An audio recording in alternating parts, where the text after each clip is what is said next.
হ্যাঁ বন্ধুরা, তোমরা সবাই কেমন আছেন? তো আশা করি সবাই ভালো আছেন। তো আমি আজকে খোলা চাপড়ি পিঠে বানাই, তার জন্য আমি আলো চাল অল্প আর মুসুর ডাল আর মাসকালাই একসাথে আমি ভেজে থুইছাম, ভালো করে ধুয়েও নিছাম। শিলত পাটি নিই, এটা বাটি নিই। আমার মিক্সার মেশিন নাই, এর জন্য আমি শিলত পাটি। এই যে মুখের ফুটে হরি করে আমরা ওই বাটারটা বোতল ভরে তারপরে আমরা পিঠে বানাবো। তোমরা ভিডিওটা দেখতে থাকো, পুরোটা দেখা দেবেন। করে ফুটে করি নিন বোতলের মুখের এটা।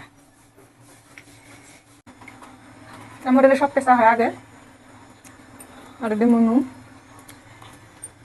আর অল্প রিফাইন দিন। রিফাইন দিলে সহজে উঠবে পিঠে বানালে, নাহলে আটকে ধরবে।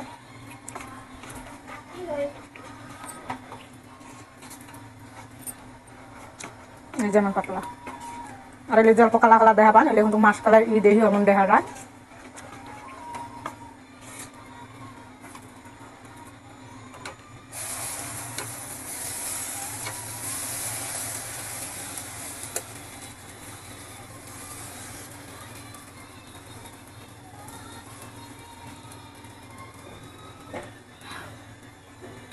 ঢাকি দিন।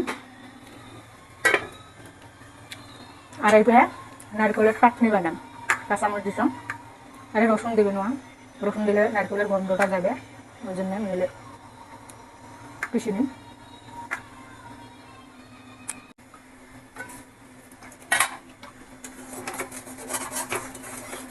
এই দেখো কি সুন্দর করে পিঠে গেলে উঠে।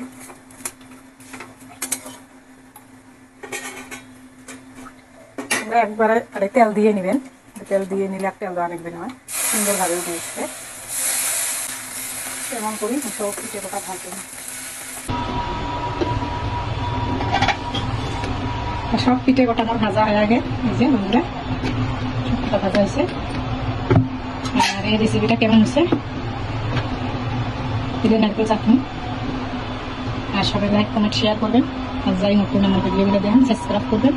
আর সবাই কাছে থাকবেন, সুস্থ থাকবেন। আল্লাহ হাফেজ।